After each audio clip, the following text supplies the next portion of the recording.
Hey YouTube, this is PokéCastXVll here, and today we'll be taking a look at another deck which is very similar to Greninja in that it doesn't use Shaymin-EX and can be relatively cheap to build, and that deck is Lapras.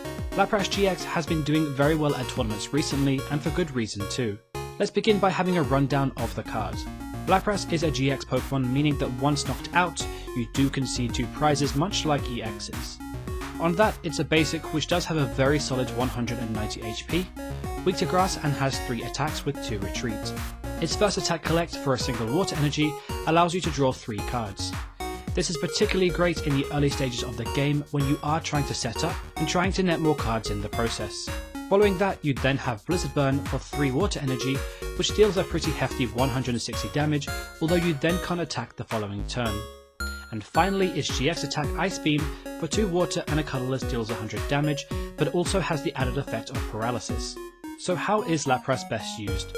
Lapras functions in a very similar way to how Wailord used to, in that your primary goal is to wear down your opponent as much as possible with things like Crushing Hammer, Team Flare Grunt and Team Skull Grunt, and so on. Once you're then beginning to run your opponent out of resources, you can then proceed to start swooping the game by attacking with Blizzard Burn and Ice Beam.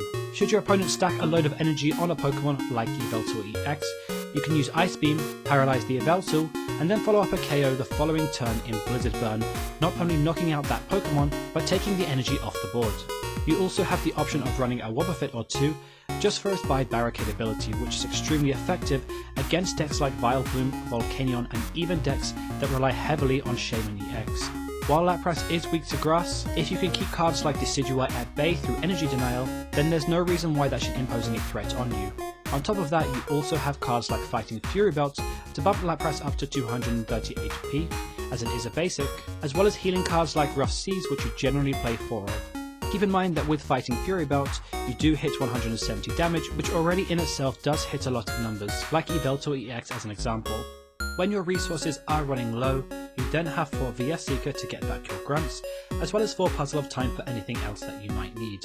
And so with that, let's take a look at a breakdown of the deck to get you started.